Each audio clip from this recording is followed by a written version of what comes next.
I'd like to call to order the Phillipsburg City Council meeting for March 4th, 2019. Please join me in the Pledge of Allegiance. I pledge allegiance to the flag of the United States of America and to the republic for which it stands, one nation, under God, indivisible, with liberty and justice for all. Danielle, I'm glad you showed up. You're first on the list, so if you could come up and take a seat at the table here. You can pull another chair up, Mom.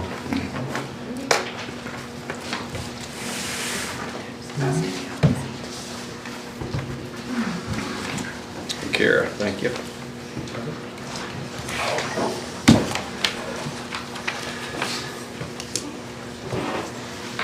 So where are we at on the walking trail? Okay. We have a proposed trail around the park, and this is the photo if you'd like to take one and pass it around. And the area around the park is negotiable, and we will plan to work with the intern to finalize the plans. The trail around the park is proposed for cement or a crushed surface. The walking trail in the tree area will be a natural surface.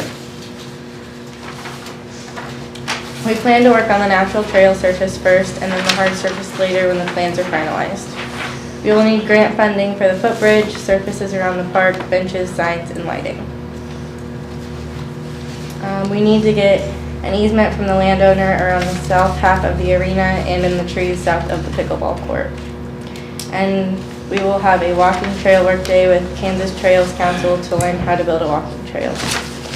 And that's to be determined. Where is the bridge at on this map? Just south of the... One be right there. Peel 11? Actually, can I just show you? Where's that? Peel Bridge.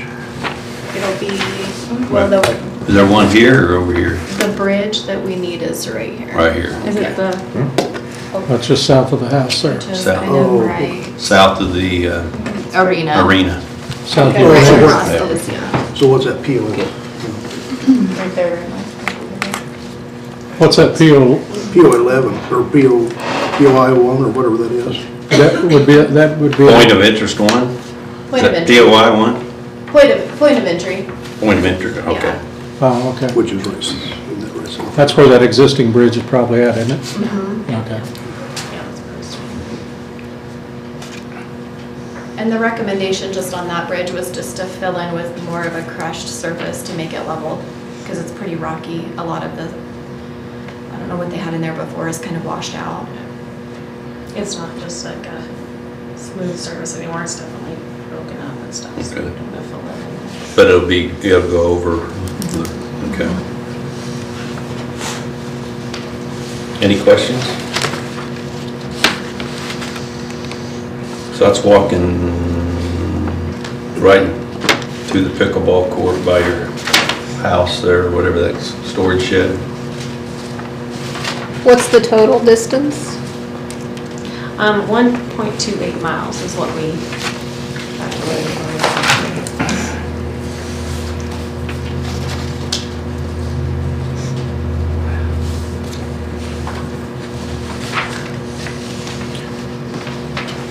Did you look into going to the east side of the Fort Bissell, along the road there, and then coming down?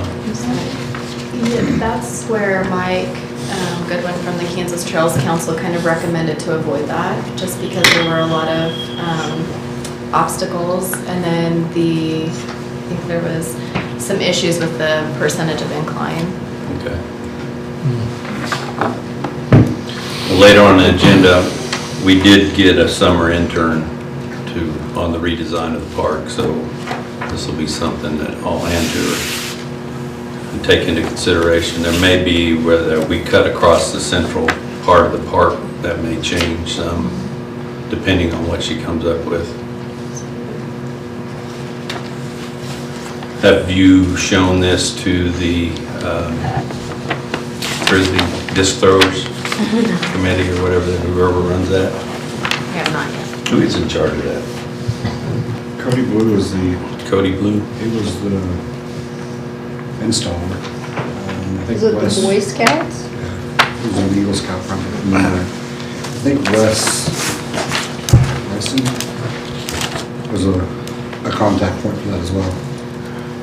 Any idea on the cost as far as crush service and, We haven't gotten that far. okay, We want to finalize with the intern, I think, where we're going to be in the where the park. plan is, okay. Mhm, right before we do Okay. that. And then the natural surface they're gonna waive the $50 rental of the trail in a box. So really, it's just labor hours to get the natural surface part of the trail. Potential signage, marking Yes. the trail. Lighting for safety. That's sort of our first phase, is wanting to work that nature trail out. And then hopefully we'll have some good following from that and build up some excitement for then the trail around the city. Now, one of the things they do in Overland Park, I know, after 9 o'clock, nobody's allowed on the trail. Okay. Just like to go in this tree area Yeah. after dark, Yeah. they probably wouldn't be allowed. Yeah, and Mike Goodwin, he also recommended, they have, for some of their nature trails, they do things like, they have a designated like watch person that will like occasionally walk the trail like weekly and just to keep an eye on everything. And that's a good option. So one property owner, pretty similar. There'd be one property owner to the west. This doesn't go on Doc K's, and it doesn't. So it stays on Howard's.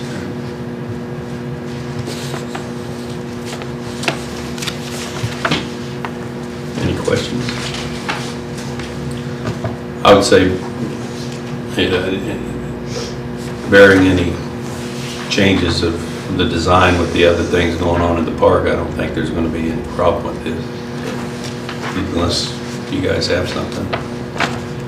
Is there a recommendation on how you want to pursue a footbridge? There's been a couple of different things tossed around as far as maybe contacting the county to see if they had any.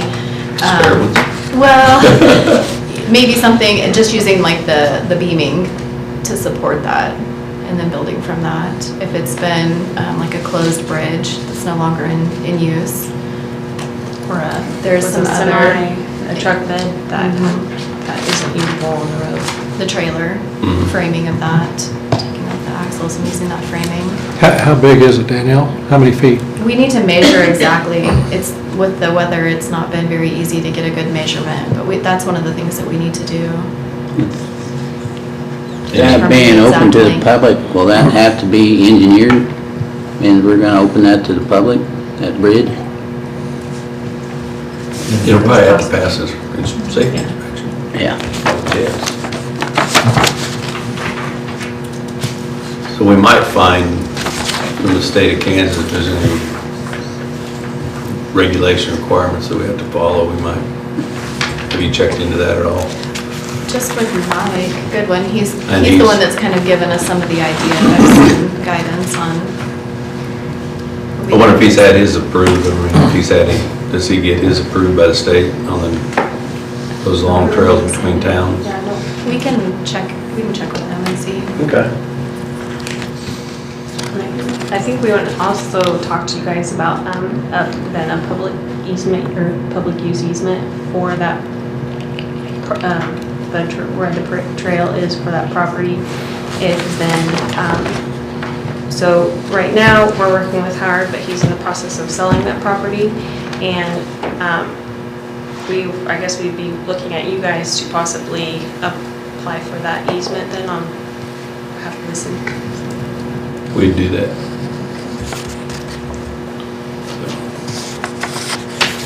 That won't be an issue as far as applying for that. Any other questions for him? Thank you for your hard work. Appreciate you.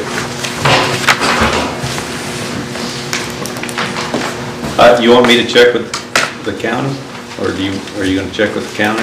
We can check about the bridges, and then we can check with Mike. Check with Mike to see if there's any regulations or stuff, somebody that has to come inspect it. Okay. And we'll go from there, or what he suggests. Okay, thank you.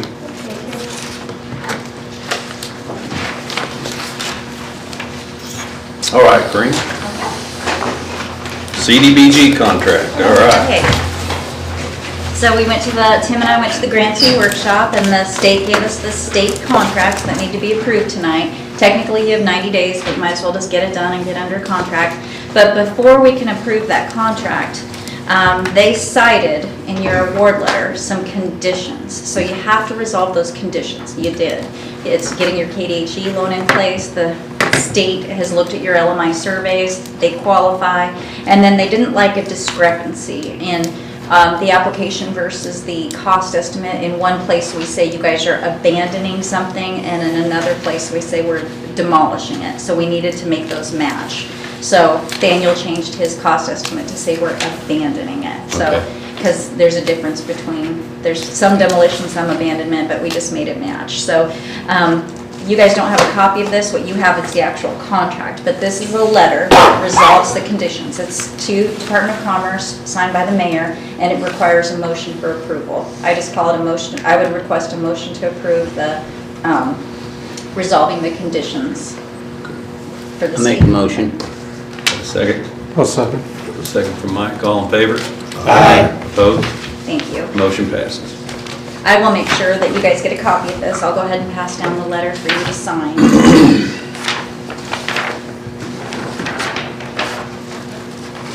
And then next, you guys have the actual, I've got 2 originals here of the state contracts. You guys have a copy in your book. They're non-negotiable, even if there's something you don't like about them, they're state standard. Every city county has to approve the same contract. It commences on March 15th. You have 2 years to get your project done. Your grant award is $462,837, and we are providing $462,838 in match. So this would require, unless you guys have any questions, a motion for approval as well. Motion to make approval. Have a second? Second. Terry seconds, all in favor? Aye. Opposed? So what I will do is send both of these into the state, and then once you're officially under contract, the state of Kansas will sign and date it, and you'll get one of these back. And it just goes into your contract file. So I'm gonna, they're really weird about how, is it okay to have you sign it right now too? Sure. And seal it? I'm gonna show you. And then I just have one more thing.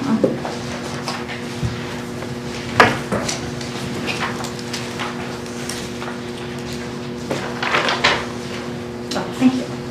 So you don't want to date anything there. It would be your signature, with me attesting it and sealing it. Okay. And then there's one more place also.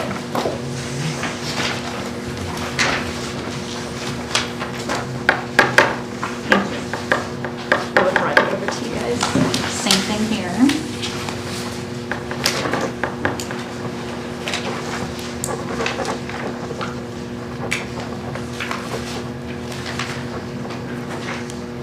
And this one you can actually date and then sign that.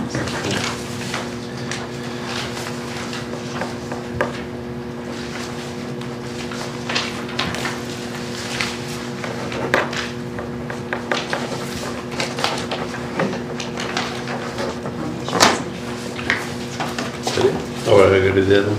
Oh, yes, please. There you go.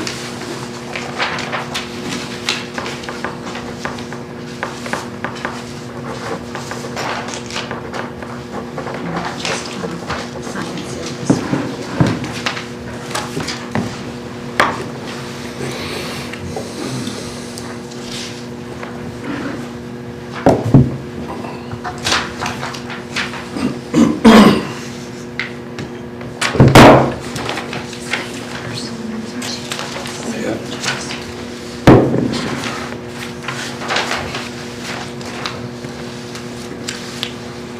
A bunch of them coming up tomorrow. 5 of them.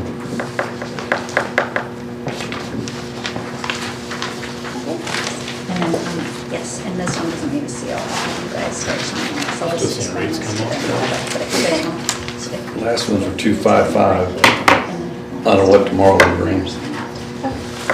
Current rate was 262, so I'm sure it's gonna be, well, that's what we're getting paid right now. I bet tomorrow, Okay, so might as well do it right now then. I bet it's not 262, I bet it's 25758. Well, So the next thing, we have to send all this to the state in together. They don't even want to see it. There's a form right there called the authorized signature form. I don't know why, but they make us do it right off the bat. This is saying, once we do request money, which probably won't happen for a very long time on the block grant side of things, usually we wait until construction starts, this is who's authorized to sign the draws. And by the time we get there, there'll probably be changes on the council, changes, you never know.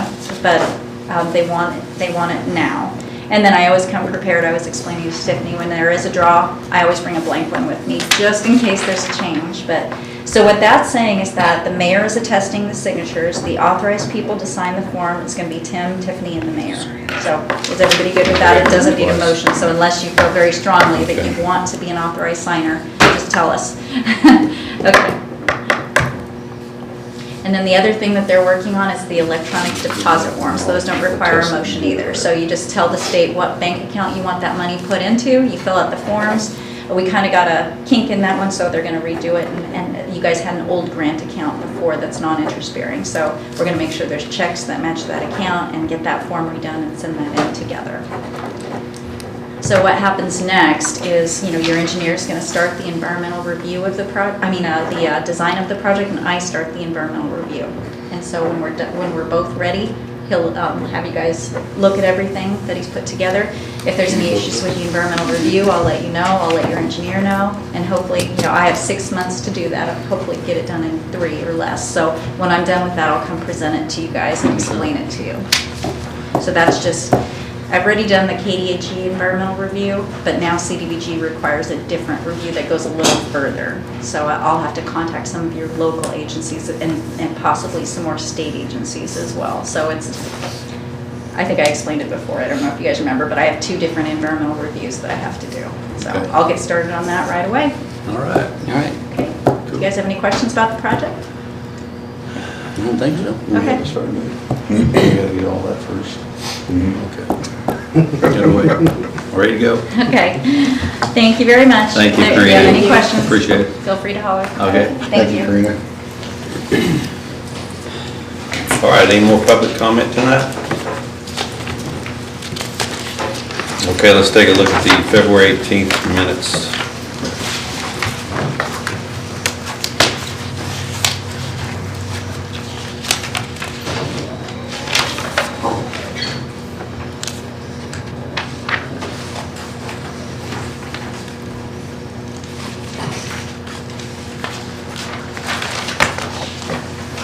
Make a motion to pass the February 18th city council minutes. Do I have a second? Second. All in favor? Aye. Opposed? Motion passes. Appropriation ordinance number 1055-02-19B. You got a couple footnotes on that. Yeah, I wanted to point out the My Phillips County online payment there is a little more. That bill is for about 10 months worth, so it's not going to normally be that high. And then also the library, Lance and I met with the library quite a while. and reviewed the 2018 payments to them and came to the conclusion that we shorted them. So the payment in there includes that shortage for 2018, which will show as an expense for last year of about $3,352. So those are 2 things. So we have their first half of this year done and then caught up with last year. Yeah. We're done with last year. We made first payment on sales tax this year. And have we done our ad valorem form yet? I think Yeah, we we've did. done Yeah, you did a 2. $36,000 check to them last month. So yeah, they had the December payment. And from now on, we'll be issuing those checks regularly as the tax money comes in. So from a sales tax perspective, we were kind of paying them sporadically. We have a new process in place where we get it, we'll pay them, and we'll do it monthly. So they're not waiting on money. Because they're a little tight over there. I mean, they've got some concerns on meat payroll. So it's something we may be addressing in the future on your 7% of a 0.5%. We may need to go to a little higher rate to help them out. So just be aware. Any other questions on them? Yeah, I had one, it was, and I gotta find it here, that Fluid Equipment Company, That's for repairs to the water plant. That Slaker heater and stuff went out, so those are repairs. There's Okay. several pieces to that, along with some materials for the project that's been approved for that out there. I'll make a motion, we approve appropriation ordinance 1055-02-19B. Do you have a second? I'll second. Mike seconds, all in favor? Aye. Opposed? Motion passes. All right, let's go to Mr. James to talk about the solid waste truck. Well, that's the first thing I'm gonna say is I thought the guys, the crew, everybody did a hell of a job on snow removal. Yeah. Thank you. I really thought, my personal opinion of what I've seen, and I drove around after the storm and kind of looked and viewed, and I thought they did a good job. Okay, trash truck. Been quite a process. I checked, Peterbilt was in and asked for a quote, to be able to quote. And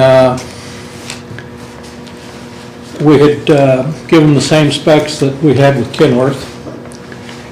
And they come in about $4,000, just under $4,000 more than Kenworth.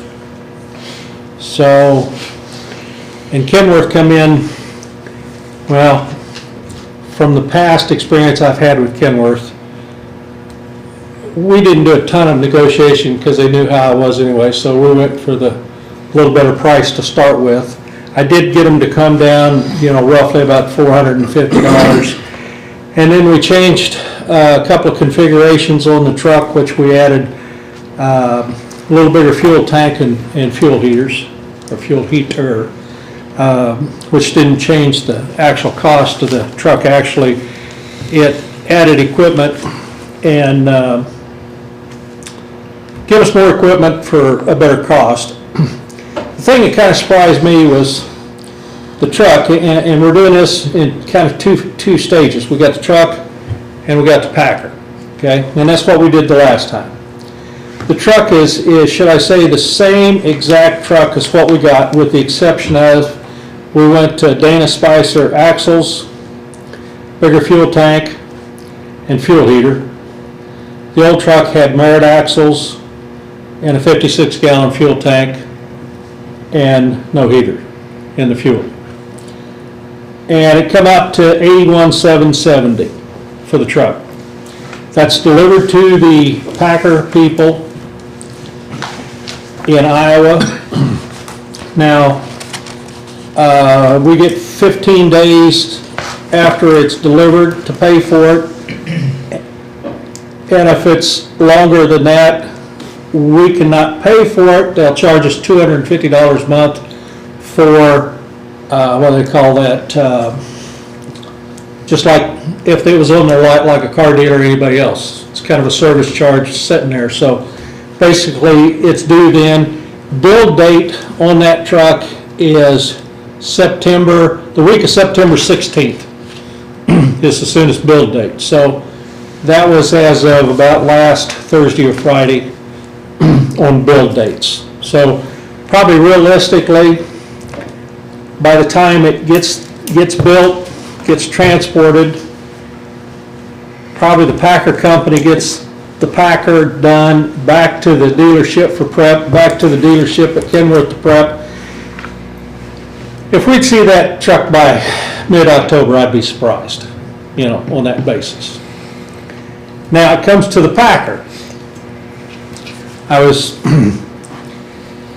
We changed the Packer just a little bit because we did add hydraulic oil heater, which will help in the wintertime for that. And the concerns were about better visibility in the rear of the truck, so we went to more of a panoramic camera, which carries a 150-degree angle, which right now all we got is about 110. It's color and heated. I did talk to the guys at the shop a little bit after the meeting that we all had. And I said, some of the times in the morning when it's real cold, it just don't like to work real well until it warms up a little bit. So those changes And you can look at my notes and nobody can understand them. Because the dealer went in and quoted me one thing, and I started picking his specs apart and looking at it. And he's going, because the same aspect I was asked to look at the counties, because the county's specking and bidding one too. And their truck's exactly like ours, except it's a little bit bigger horsepower. And their Packer is basically the same, except they got some added things on theirs that we don't have, like winch and some other things. So I got to comparing them and looking at it, and the dealer screwed up and quoted us the wrong price. And I said, oh, wait a minute. Here's the price you're quoting, here's the price we're accepting. So if you look over 2 or 3 of the quotes that I got, again, you wouldn't understand it, because he had to start adjusting the prices and giving us more for our trade-ins and all of this to get the bottom line price to where it was supposed to be. So he was chasing himself in his numbers. That's why I say, if you looked at it, you wouldn't understand it. Bottom line is, with basically the same Packer that we got with the added options, our trade, you know, what is it, the 796 International, 2 tippers, it was $64,587 for the Packer. That puts us at, what was it, just a little over, about $146,000. I think I had it figured $146,005 for the complete unit. Now, if I looked at the numbers right, the last truck we bought was 79 something, and that was in 13 when we got it, and this one's a little over 81. Not much difference there. Same way with the Packer. When you get right down to it, the biggest difference in the two quotes from back then and now is we traded off the newer truck, which we had to trade at a little over 22,000. So realistically, as near as I can figure it, what they should have charged us against what we got it, what we're getting it for, is probably probably closer to $9,000 to $10,000 less than what it would have been normally. Because after I talked to the dealer, he says, "You're the only one that really looks at these things. How'd you catch all that?" Well, I started reverse backing out stuff and quoting.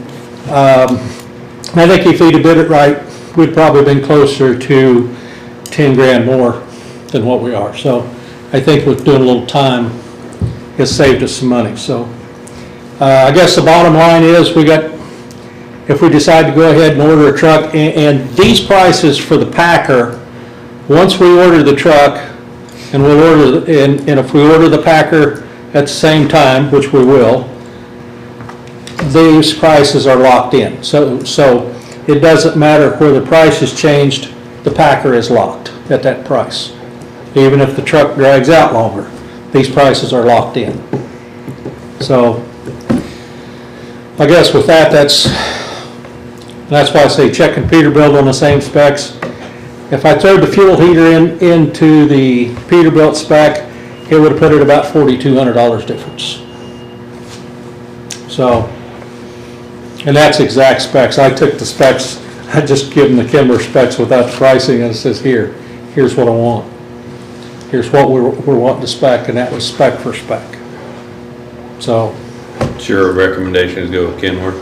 My recommendation would be to go to Kenworth, and my recommendation also would be to buy a new way from Packer from Elliott Equipment. How much is a Packer? Packer with our trade and with 2 tippers is $64,587. Installed at the factory, delivered to Lincoln. Lincoln delivers it to Kearney, and I'm sure Kearney will probably bring it down to us. But if they don't, Kearney's not that far to go get it.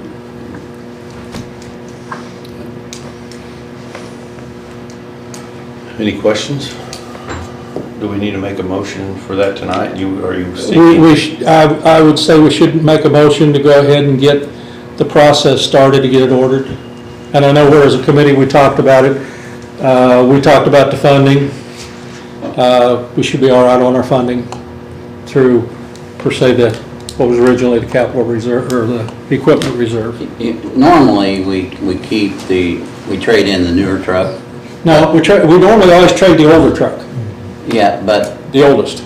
I thought we normally, yes, the oldest truck. Yes. Yeah. So right now, the reason that 96 is still there, and like, I've talked to the guys down there and talked to Tim, the 96 is, she's getting tired, you know, it's time. But the biggest reason, because I was involved in it the last time, it was a recommendation from the guys at the shop, because they was having too much trouble with that newer truck. Yeah. That it's like, and this come from Randy Shea and said, we need to get rid of that truck, it's too much trouble, the old truck is still a pretty good old truck, and since we're using it as a backup, it should work fine.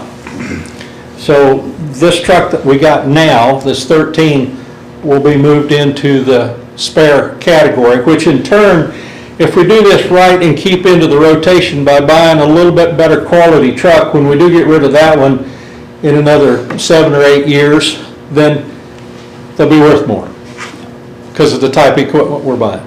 Yeah, and I asked the question at the committee, they do use that backup truck Yes, quite a little. yes. So, What's gonna happen to the 96? trade it in. You are trading that one in? Yeah. What kind of value, do you have any value on it yet? The original value that they give on it, and that's why I say, if you look at my notes, you never understand it. His initial quote was $7,500.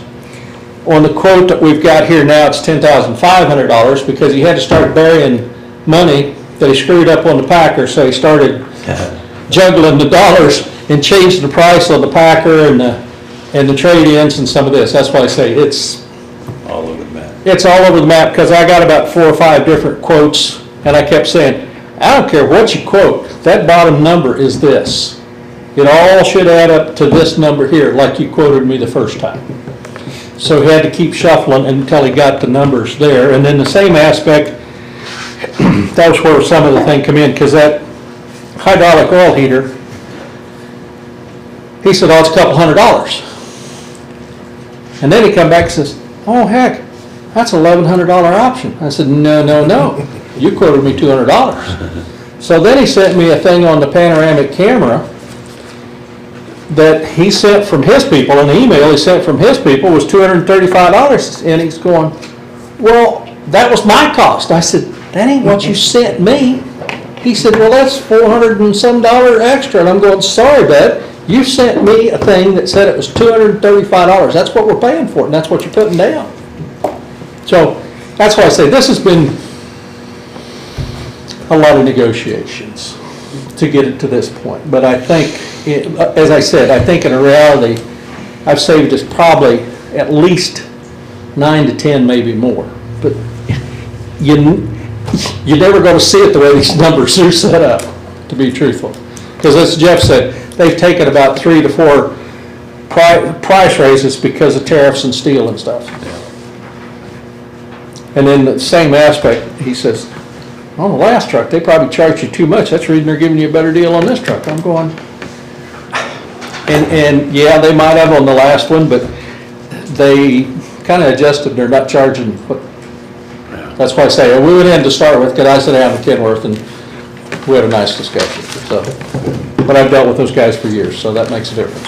I'll make a motion that we approve to get the new truck and Packer. Second. Lynette seconds, all in favor? Aye. Opposed? Motion passes. Thank you for your hard work. Not a problem. It's our tax money that's at stake.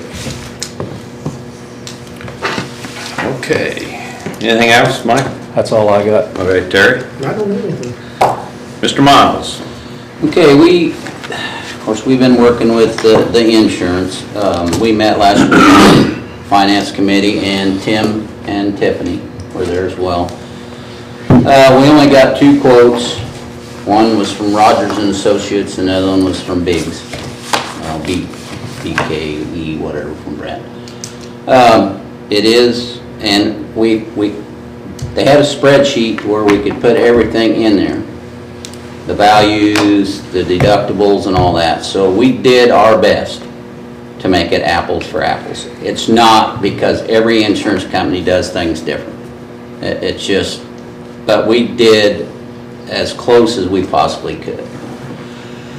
And then we visited with both of them one-on-one and had questions for them, and it is the Finance Committee's recommendation to go with Rogers and Associates for the property and liability insurance, along with the aviation and the tank insurance as well. And Rogers and Associates were about $15,000 cheaper. Did we get the numbers on the tank? We did. Well, we had the numbers on, no, we didn't get the numbers on the tank. It was $250 through Biggs, I think, 280. something. 280. 280. 281 or something. So, but if we can't get it through them, then we'll continue it through Biggs, but.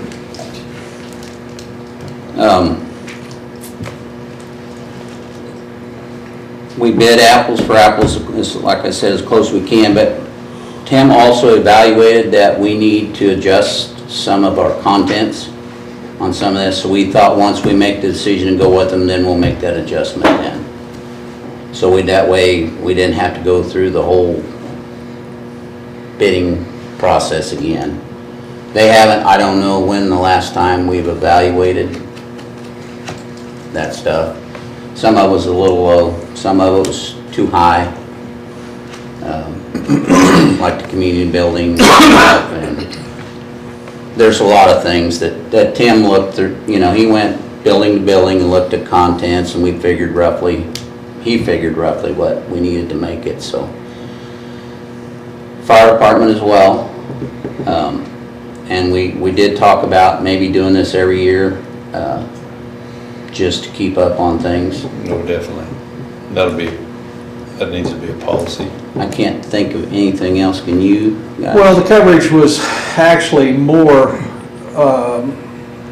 for the new policy that we're looking at. It was actually better coverage.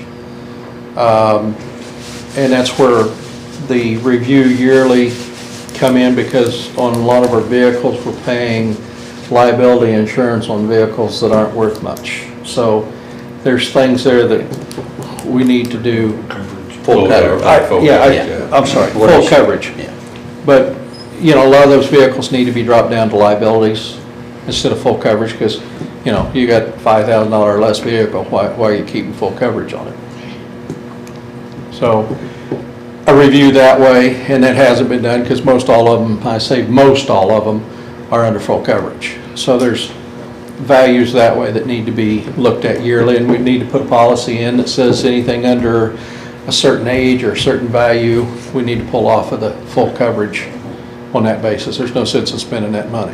And it still is our intent to leave it for 2 years unless something major changes, and then go back out for bids in a couple of years. And the same aspect through Biggs, yes, there's been an average of $20,000 a year up to now. What do they call that? Rebate or whatever. That's what I call it, but.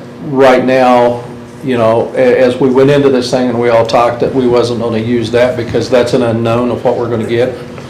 So the premium itself is going to be about $15,000 less. So that was another factor that we wasn't trying to put in there. We was trying to bid apples for apples. And what about deductibles? Deductibles were all the same as far as the vehicles. They had a list of all the vehicles, and there was a couple that weren't the same, but they changed them. On the bigger vehicles, it was higher. Yeah, but then Rogers. but Biggs changed they changed theirs to the 2,500 on. Oh, did they? Yeah. Okay. And so, of course, as you know, you're more versed at this than we are. They do things different as far as like roof replacement. You know, one of them is per occurrence. One of them didn't have cosmetic.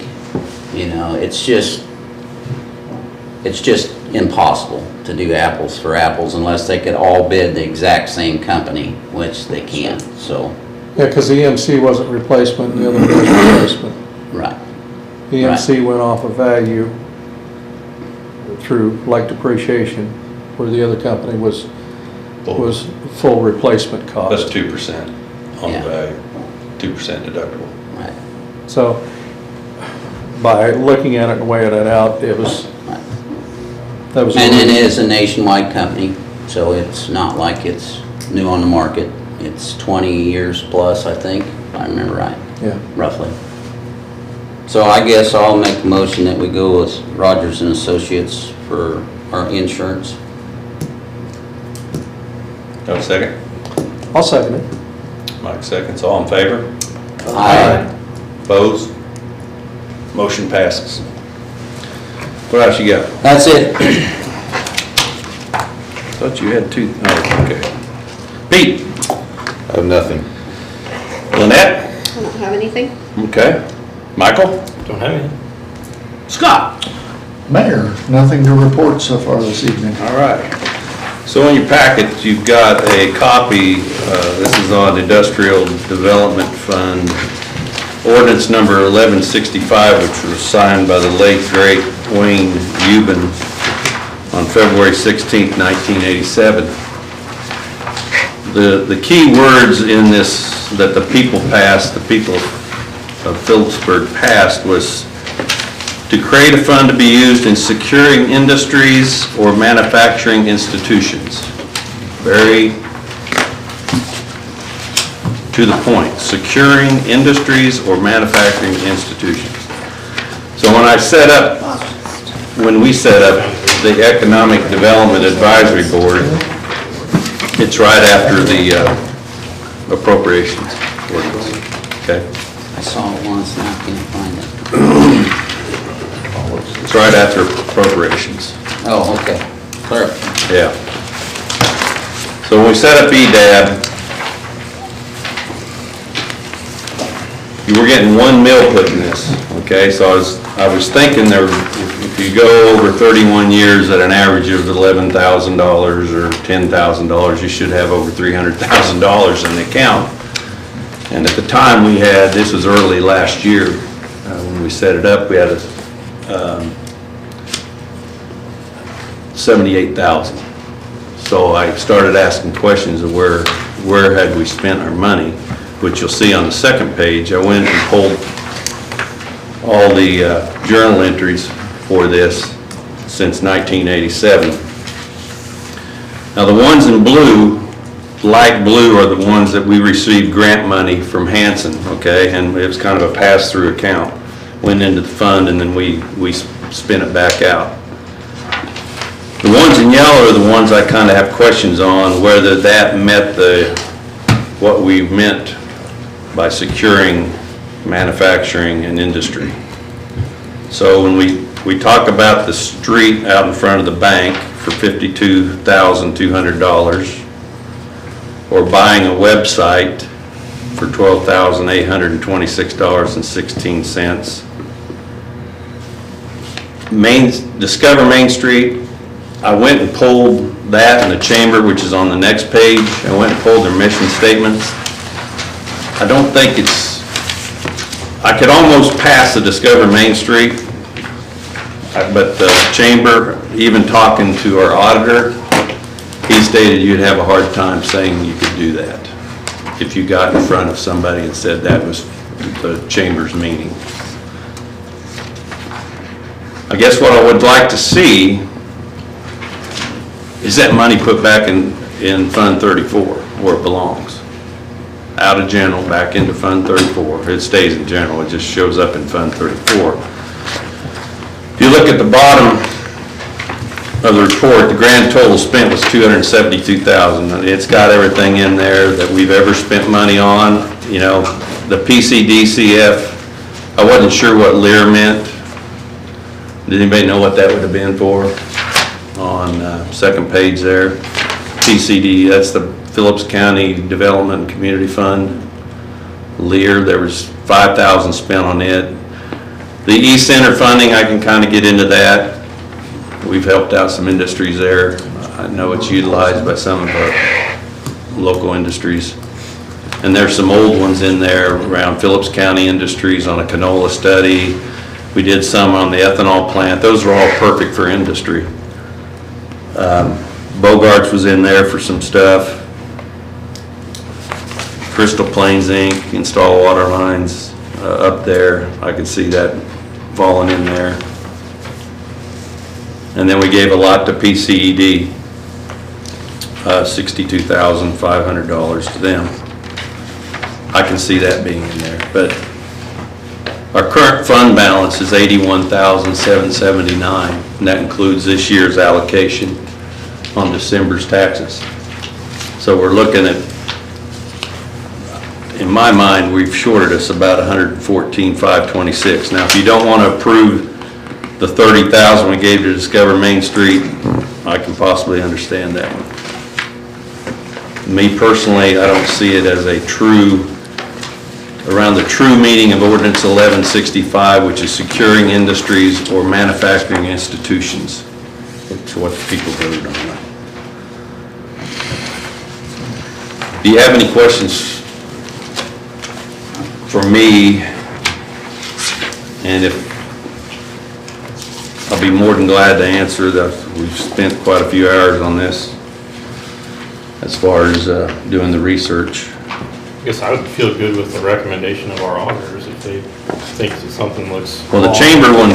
chamber one for sure, the 19.5, he said there's no way that you could, and there's no way the Civic Plus website redesign should have never came out of that fund. There's no way that our website is used to secure manufacturing industry institutions, just no way.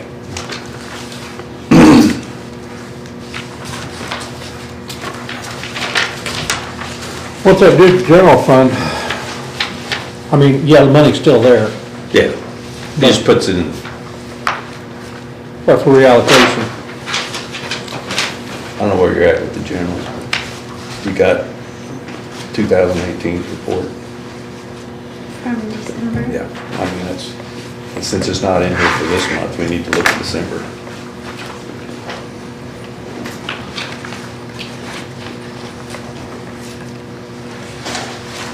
While she's pulling that, do you have any questions for me?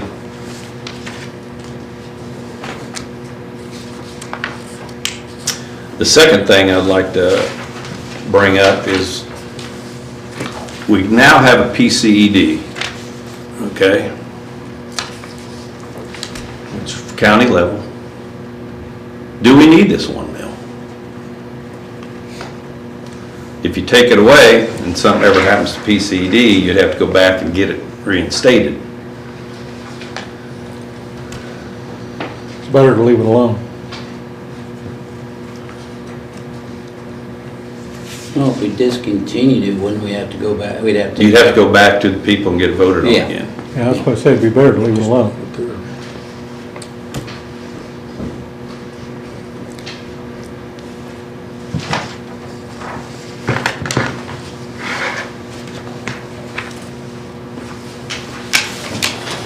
But I want to make sure, I mean,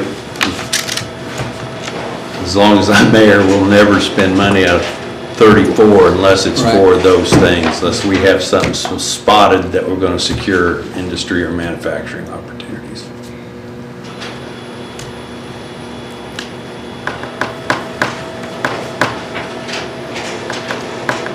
That report you have is sorted by name, and then I tried to do some date sorting, but I didn't get all my dates in right order. But Well, and that one is about half of it, that State Street. What's in the general? You know, I was trying to remember all that State Street, because see, Hanson gave us $100,000, we use that $100,000 there too. Yeah, that sounds right. Well, I remember why it happened. We have $304,000. I do too. 304,516.94. That's of December 31st, and we haven't got our budget numbers in yet, so we don't have any reports for this month, but we'll get them in next meeting.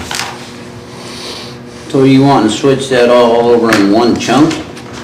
I don't care how you do it, I just want to eventually. Well, I'm going with this, you know, unless you've got an immediate need. Don't for have it, an immediate need for Then switch some of it over and wait till.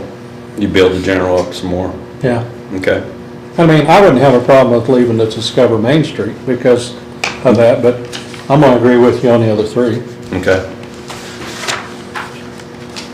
Well, I'm like Brett, I'd hate to pull it all at one time. Yeah. Do half. I don't have a problem with If you that. take 30,000 out, you're gonna be down to basically 80, what is that, 80, 83, 84? 84,526. About And then you do 40,000 now, and then maybe 6 months Yeah, from I now, don't have a put 40 problem more doing, in. I don't have a problem doing 40,000 now and wait, see, you know, toward the end of the year. Why don't you do it this way, instead of doing 40,000, why don't you do the Civic Plus and the chamber, which is what, about 32, 33,000, that cleans those two funds up, and the only thing you got is the State You could Street. do that, Okay. That way it's cleaning, yeah. instead of just piecing here and there. Okay. Can I have a motion to give the approval for Tiffany to do that? Go ahead and make it mine. I'd so move. I'll second. Okay. All in favor? Aye. Opposed? So we're gonna take the Civic Plus 1288-2616 and the 19.5. Discover Main Street will stay the same. We're not gonna touch it, and then 6 months from now, we'll look at 52,200 moving in. See where we're at in the general at that time. So put a note in the calendar to take a look at it. 6 months, you said? Yeah. It'll be around fourth quarter, start of fourth quarter. Thank you. Okay. Summer intern housing. Melinda Davis from Iowa State University accepted our position as our summer intern to redesign the city park, taking into consideration possible amphitheater, splash park, walking trail, and all that kind of stuff. She's excited. She's actually done a park before as one of her school projects. I interviewed 2 people. I interviewed another one. He ended up taking a project in St. Francis. And so we were lucky to get this one. So we were the only city she applied for. So she's from a small town in 1,100 or so in Iowa. So she's moving to a little bigger town. So we need to get some housing. The only thing we don't have to pay for, it's $20 an hour that is paid for by K-State University. We have to supply housing for though. So we need to get either, if you know somebody who's willing to host, that'd be great. If not, we can get a rental. When? By when? It'll probably be in May when she's available. She's gonna call later on. She's over in Italy right now until the end of the semester, actually on a school project, looking architect stuff over there. And she's here 3 months? Yeah, she'll be here in 3, yeah, March, April, May, yeah. She's here for 3 months. She'll be here for 4, I think. So it'll be May, June, July, part August.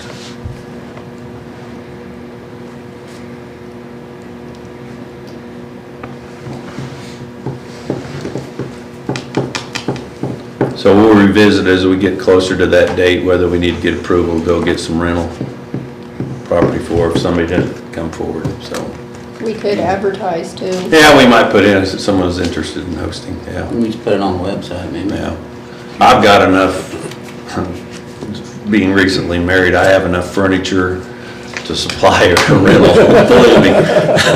It's all up in my attic right now, or my back rooms, I should say. Okay. On the snow removal policy, okay, I second what you said, Mike. I think we've done an excellent job. Actually, the last 2 have been, I think, a job well done. I think there's the big thing we got to look at. There's two things I'd like to address. I'd like this street committee to go back and review this policy and take into consideration the downtown area. There's a couple of things we need to deal with as far as getting snow out into the street, one, and the timing of when so we'll go in and scrape the roads, and sometimes we get in there before we've done the sidewalks, okay? So then there's nowhere to push that snow. If you live down there like myself, you've got to put it out in the street. Now the people that have commercial contractors come in, they can go in with theirs and push it wherever they want. out into it. So some things I want you to look at. I would like to see some, if they get there, if the contractors get there before our people get there, I'd like to have them given approval to push it out to the middle, because that's where you're going to put it anyway. Just don't push it to this right there. Push it out into the middle if they get there before our crews get there. Now, if our crews have got there, they already have a pile to add to. Yeah. So, You know, when you do that, I think it'd be good to have one or two of the contractors involved in that meeting and looking at this, because I think I've talked to one or two of them, and they're at odds with trying to get some of it done because they're chasing all over. right. And, they can't be right behind the city trucks. They've got other things to do. Some of them's got 2 or 3 pieces of equipment to do work with. They do sidewalks with one and then clean it up from there. They need guidance also. Right. I agree. Tim and I were talking about it today, and I wondered if we could send out a letter just for after the first snow to the businesses, just reminding them when they go, they need to shovel the sidewalks. It needs to be out in the streets, because Tim was making a comment on that. As far away from the curb as you can get it. Yeah, because that's one thing, I didn't really realize that, so until we talked about it. We prefer it not to be in the driving lane so it doesn't create some type of an accident, but if you can get it away from the curb, at least a foot, it gives our equipment a chance to get in there without rolling right back up on the curb. And then you've got this great big hump that stays on the curb, and it stays there for a week until it melts. Well, one of the things I noticed, and I went out, I got up early and cleaned mine because it quit snowing and the sun come out, and I'm going, good time to go do it. So I went out and done mine, and then I went out and rode around town just to see what was going on. And I did that several times through the day to just see how things were progressing. And the one thing I did notice is there was a few of the businesses got there early. It was Sunday. They got there at decent time and got their sidewalks taken care of. But there were some of them was late in the afternoon, and it wasn't the contractor did it, because you could see the shovel marks where the individuals come and done it. But it was late in the afternoon. Everybody done cleaned and gone home by then, and then they did it. So, and I know what in some of our policy we got 12 or 24 hours or 48, whatever it is. But I think that's part of it too. Right. We need to communicate with the downtown businesses. We got to communicate with the contractors on what's expected of each. And one of the things I talked to Tim about is on Monday morning going in about 5 o'clock and taking one more pass for those people that didn't get it done. Today I was walking back from the city office and Midwest Hearing hadn't done theirs. There you go. Yeah, I guess that's. He's here one day a week, and I gave him a call. I said, you've got a foot of snow outside your business. And he says, I'm not going to make it there this week. Can you arrange for somebody to do it? And I did, and he goes, just have him bill me. So we got somebody arranged for him and got it cleared up. But we've got a lot of businesses that aren't open. Some of them aren't open on Monday. Yeah. So. And we can't, and they're talking another one coming in again this weekend. Right. I think if it's in the policy, I think 7 days. I think in the policy we need to address what's expected of the downtown, what's expected of residents, and what's expected of contractors. Well, and then we that's another communicate thing too, can the city, can we get a list of contractors for these people to contact? Oh, yeah. Put a list on, maybe put a list on the website, if you need someone, because it's like that guy, if he would have known, he said he had somebody that used to mow lawns that did this as well, and they didn't do it anymore, so he wasn't gonna make it Because up I'll here be honest this with week. you, I don't know who even does our, Dennis takes care of it, so. I seen one of the gals out doing it this morning. Land shoveling. What little's left. And that's the problem, if they do it by hand, like in front of the bakery, there's never a time when there's not vehicles there unless you're there at Gotta get there at 5. You got Yeah. Yeah, at 6 AM they start showing up. If Yeah, you're not there and before so 6, you waste. it makes it tough, but So if you could address that and come up with some recommendations, and even if we have to write a letter before they come up with their recommendation on what they could do now to make, like, if they get there before our trucks do push it to the middle, go ahead and write a letter to the contractors on, here's what we want you to do until we get this policy out in the public. That'd be great, I think. You can put it in your city minute too. City minute. And I pulled something off there a couple of weeks ago on snow removal. Thank you. And if you want to update that or make it more specific, Yeah, put it on there and I'll pull it off again. okay. Yeah, because I seen some of the contractors look like, I seen one down by the theater, he was cleaning the sidewalk, pushing it all out the street, it was way out the street. So a little bit later, I come by, and then he was out in the street, pushing it up to the center of what'd that be, 4th Street. I'm going, okay, it took him a little time to get there, but by the time he got some of it done, he finally got out there and pushed it up. I'm going, That's Roland, and he does a fantastic job. okay. But I mean, there's some of them that I know that's got a couple, 3 different pieces out running, they chase behind each other too, so. I think it's communication, everybody working together. But I do think it'd be good to have 1 or 2 of the contractors involved in that. Yeah, I in the agree. meeting. I agree. So I think in the current policy, don't we say 24 hours, and if you don't get it done, do we give warning? We don't give warning, do we? You can go in and clean it? The current policy says 24 hours, and it does give authorization for the city to go in and clean it. We have never, Done that. So I don't like those type of things where we say we're gonna do something and then we don't do it. So I think we need to have something in there, say we'll give a warning, you have 24 hours to get it corrected. If you don't, then we'll do it. But give them a warning before you actually just go do something and charge them $100. I think was the minimum, wasn't it? So, and then I know the law committee has talked about giving some authority about writing tickets, and we need to address that. I thought we had, and we were coming up with some tickets that we had looked at, that he can actually have some teeth to write a ticket. He has no teeth right now as far as being able to write a ticket on anything right now, whether it's street or animals. and those were just on signed complaints from Yeah. customers, correct? Somebody makes a complaint, we go out, tell them to get it correct within 24 hours. If they don't, then we fine them. That's what I recommend, but I'd love the street committee to come up with something on snow policy. Who's on the street committee? Michael and Brett. Michael and Brett. And you? You know where I stand.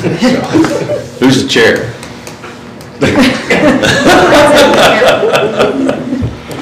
All right, I'll get off my soapbox. Okay, we got, Tim. I think that's right, isn't it?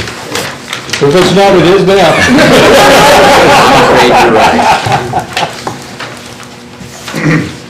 All right, this will be probably the last reminder I give you for Kansas Rural Water Conference. If anybody wishes to attend, I need to get your information so we can get hotel rooms booked and your registration complete. So if you could by Friday, please let me know if any of you wish to attend, and we'll get that stuff set up for you. That's March when again? Be March 25th through the 28th in Wichita. There is some very good classes down there, and there's a lot of good information that you can Is there receive. anything on AMI down there this year, Tim? I know Kyle's gonna be down there, and he is presenting some information on the AMI meters. We will also, we have an annual Wednesday night we typically spend with Kyle and his company. Be nice to get the guys exposed to some of that if you can. They're all pretty excited about it. With the video of the council meetings, the guys have been fairly active at watching it, and I mean, that's probably one of the biggest things they're excited right now is about those meters. Especially with the abundance of snow. We've got read meters here in another week, and we'll all be digging pits out for meters, so they're anxiously awaiting that approval.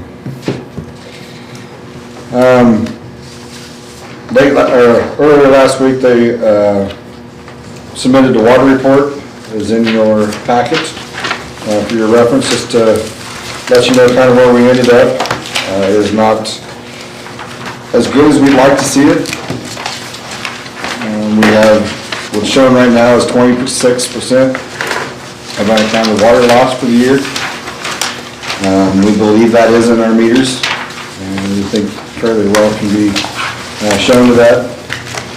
That $10,000 meter thing, was that the big meter that you ordered? That should be here in 2 weeks. Okay. So, there was a long lead time on that meter, but we are getting down to where it should be delivered here in the next 2 weeks. As you can see, the last several months of the year, our water loss was over 30%, but our total water loss for the year was at 26%. So, I would anticipate seeing that number in the single digits next year at this time. If we can go through with the projects that we're looking at, I think it'll make a substantial difference in how it's reported and the amount of water loss that we do have. Okay. Also, during our meeting down at Salina, you had asked for some additional information, so I was able to come up with that information. So the gallons per day capita for Phillipsburg is 177 gallons. So that means each individual is expected to use about 177 gallons per day. That sounds like a lot of water. For average between 2011 now, it's 154 gallons per person. Now, one thing you have to understand in those numbers is we are a very industrial heavy community, so that doesn't mean everybody in this town is using 170 gallons per person per day. But I know you had asked about that, where we sat on that, so I want to make sure we got that information for you. Thanks. Snow removal report. I know at the last council meeting, I told you I'd give you some information on how much snow removal has cost us this season. I'll admit to you, it kind of surprised me. So with these figures we put together, we look at 3 things. We look at man hours. The man hour is a fully loaded cost. It has employees' wage, benefits, and insurance, everything wrapped up in one. Your equipment cost is what it would be if you charged out our equipment. We typically use the FEMA schedule, and then all the materials we purchase as well. So we've had, as of today at 5 o'clock, we've had 10 storms for the season. Last year we had 4. So it gives you an idea where we're at. We have spent, at this point in time, $25,043 on labor cost, $28,426 on equipment cost, and $5,393 in materials, for a grand total of $58,863.33. So it's a fairly substantial amount for the season. On What was it last year, did you say? I was thinking it was less than 20 the entire season. So fairly substantial so far. I would be satisfied if Mother Nature would change her ways. Kind of interesting on that, I talked to a guy up in Lincoln, well, the Packer guy in Lincoln, Nebraska, and he said Lincoln already put out the notice that they were out of money for snow removal, and they would only plow the emergency routes and the main roads, and other than that, they weren't doing anything because they were out of money. I know Topeka had been in the news very heavily about not plowing, not treating the residential streets. Yep, exactly, yeah. Some cities have minimum snow amounts before they'll do side streets. It hasn't been well received from what I've read. So yeah, so snow removal has been fairly substantial and very consistent over the last 2 months for sure. I know the guys are anxious to find something else to do other than snow removal. With better temperatures coming, we've asked to look at citywide cleanup dates for this year. If the council so wishes to continue the current citywide cleanup plan, that was one in the spring, one in the fall. One truckload basically per household. Throw it all out on the curb, we pick it up, and it's at no additional charge to the customer. If you so wish to continue that practice, I would recommend April 22nd through 26th and October 21 through 25. 22nd through 26th, and then October 21st through the 25th.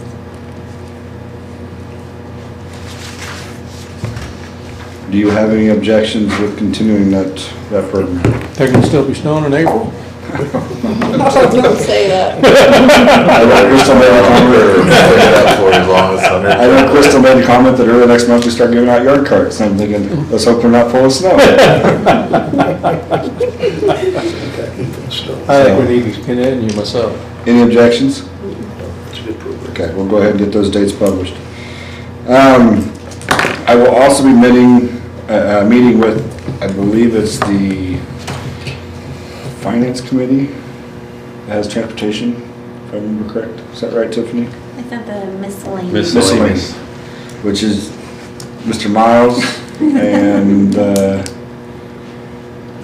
think it's you. Next month. To go over the transportation contract with PCH. Oh, they come back. It is due March 20th is when theirs expires. They wanted to be here tonight, but I asked them to hold off another couple weeks. The contract they have has some significant changes in it that need to be reviewed and discussed a little bit, so I didn't want it to be a, here it is tonight, you gotta sign it tonight kind of thing, so I wanted to make sure you had a couple weeks for us to discuss it and Appreciate that. make some recommendations on that. So Tara Overmiller will be here at your next meeting with the contract, and you guys will have a little more information on that. So, committee meetings. I will be putting together a facility meeting Do you have a copy of the contract now? of the existing contract. No, there are changes. Yes, and I've also have one that I have corrected to Okay. fit some recommendations that I have as well, between what that recommendations Delvin had and stuff we put together.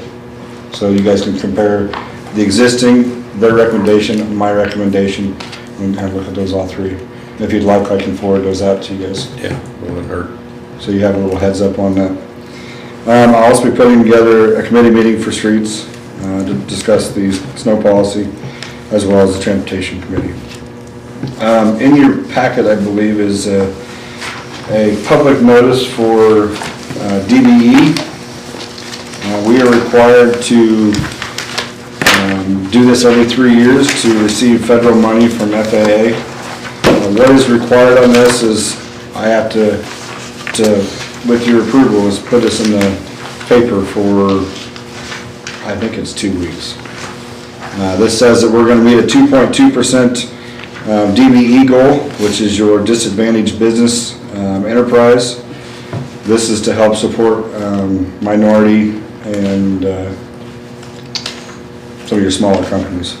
It's typically, we have to do this on every state and federal project. You will also have a DBE requirement, I'm sure, with your CDG as it comes up. So if there's no objections to that, I'd like authorization for us to advertise that. Does that work for everybody? Yep. Okay. Karina gave us the update on the workshop, so that's already been completed.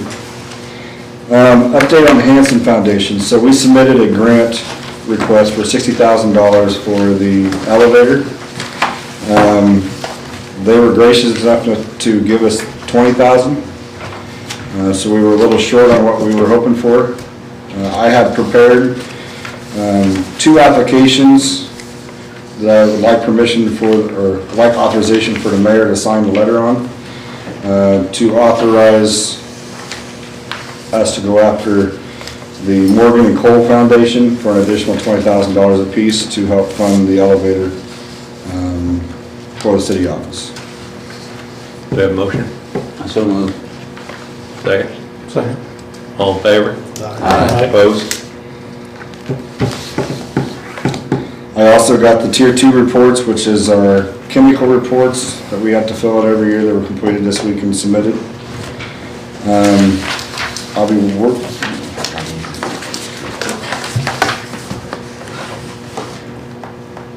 Yes, there is a supplemental contract in here for KDOT. This is a revision to the existing contract, some clarifications. I have reviewed this and it is accurate for what we need to do. With your approval, I'd like authorization for the mayor to sign that supplemental contract with KDOT. That agreement is for the CCLIP Phase 1 project. So, Have you read that, Mr. Stage? No. you have not got that one? I'll make sure he has it tomorrow morning. As long as Mr. Sage has read it and looked at it and good with it, I'm good with it. Not saying you couldn't, I'm just, No, that's perfectly fine.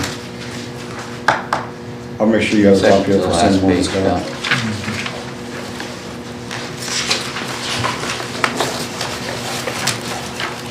I'm happy to tell you guys, we are now back to full staff. We have filled the positions that were open. I hired Kean Stegmeyer, James Elsner, and Zach Jacobs. The two of them have started. James will start on the 18th, and they will be all going on the 18th to Norton for their civilian supervisor training for inmates. Two of them will have their CDLs in the next few weeks, and they will all be able to start fully functioning in their position immediately. Mr. Stegmeyer has been here for about, I think, 3 weeks. He's getting very good at snow removal. He's been doing very well, so it's very nice to have everybody back to full staff. Update on summer help. I have approximately 42 applications for lifeguards. I have 27 positions, so we will start interviewing them during spring break, which I believe is in, The weekly 11th, yes, starts Friday. so next week. Friday is the deadline to get the applications in, and then we'll set interviews from there. So it will be a long 3 days of interviews. what did you come up with, just like summer help, not lifeguards, but you was gonna check into the... 16-year-olds. Yeah, We can have 16-year-olds as long as they don't drive our vehicles. They have to be transported to where they're going to mow. They can drive equipment as long as they're trained on it. And they can run weed eaters. As long as we train them on our equipment, they're fine. So we can take and drop them off the cemetery with a mower and weed eater to go to work. They just can't drive from the cemetery to the shop. So as far as summer help for the That'll street help a shop, lot when it comes to mowing. we have had 2 applicants. So we'll be setting up interviews with them. That deadline does end Friday as well. We'll be setting those interviews up as well and work on getting those folks hired. How many of those do you think you're gonna need? 2 is what we've asked for. But So have you made it known maybe about the make an option 16-year-old? there.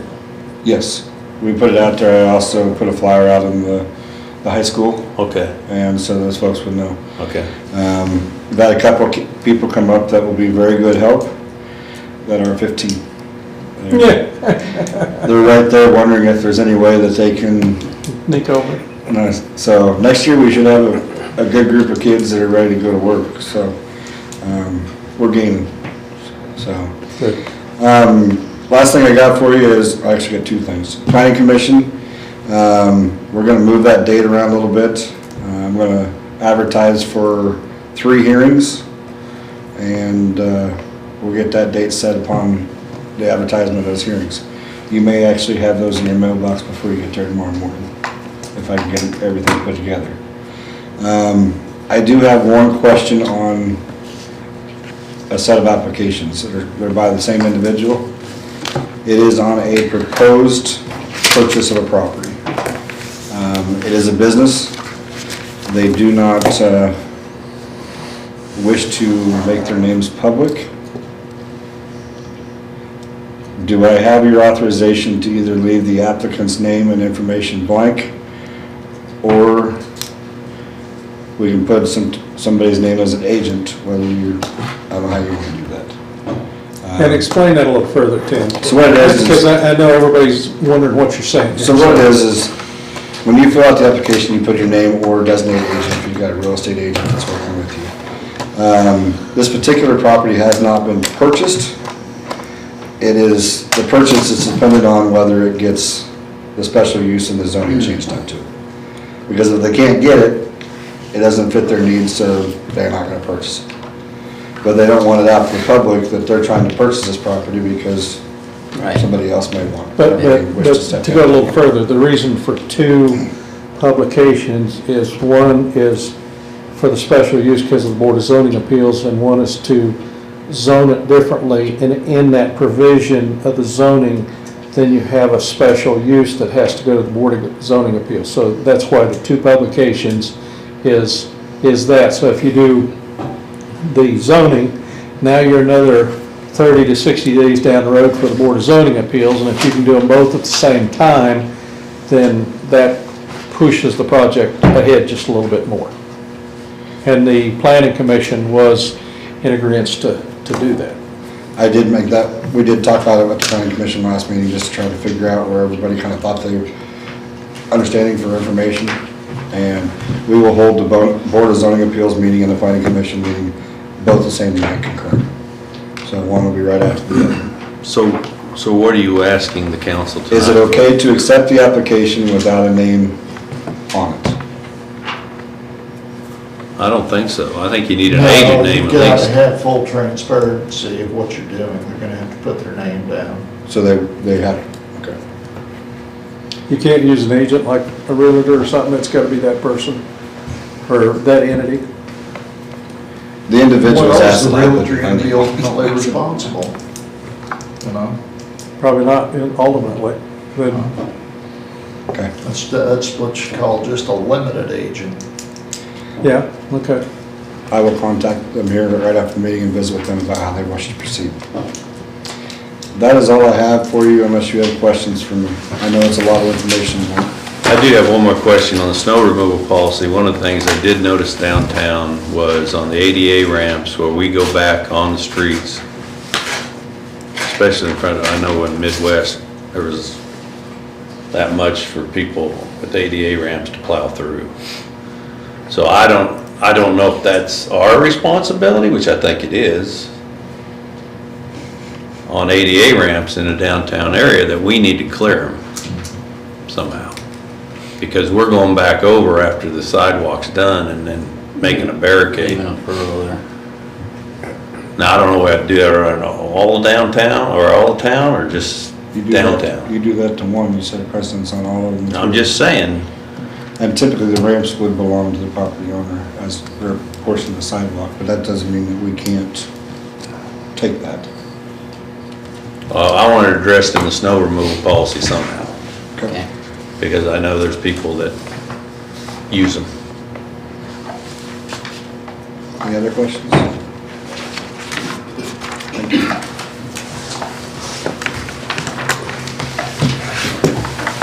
You got anything? You think so, or no? I don't think You don't think so? Okay. All right. So you got some reports in there on court. I have her publish an active meter count to me. We're up to 1,042 active meters, so we've raised 2 the last 2 months, so we're up 4 over the last 2 months on active water meters. Got 2 more coming back next week. 2 more they may want to stay where they're at. So hopefully get some of these snow bunnies back and start using some water. Okay, with that said, we're gonna move into, after we adjourn this meeting, we'll go right into the Public Building Commission meeting, so it shouldn't last very long. So, Motion to adjourn. I'll second. all in favor? Aye. Opposed? All right, thank you. All right. Pull the agenda out for, and I don't have mine with me here. Where is it at? I'll use yours. Need to call to order the Phillipsburg Public Building Commission meeting for March 4th, 2019. Let's take a look at the August 20th, 2018 minutes. And then you said you received what did you receive today, the bill? Yeah, Payment. for the bond payment. Bond payment? Okay. Is it in here? No, it's not. I just got in the mail this morning. Okay. so That's on the new business. Okay. How's our sales tax holding up on this? Do you know, Taylor, what we're collecting for? Yeah,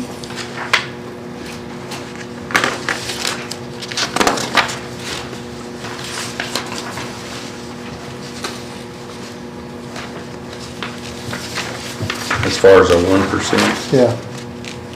I mean, I didn't see nothing 19 in there, so.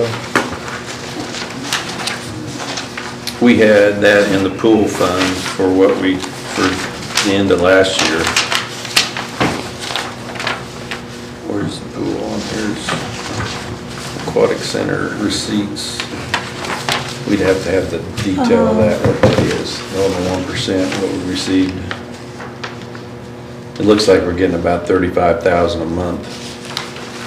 35 to 30, yeah, I'd say close to 35,000 a month on the,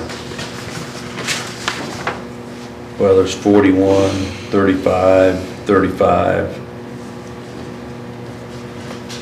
Anywhere So between 41 and 35. so the balance at the end of the year was We got 131,006.03 in the aquatic center at the end of the year.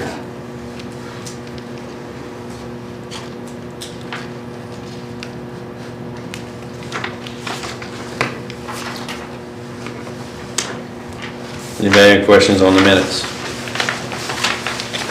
Make a motion to approve the minutes for August 20th, 2018. Do I have a second? Second. Lynette seconds. All in favor? Aye. Opposed? Any unfinished business or questions on the financial report? I think we're due to have this paid off in 2031.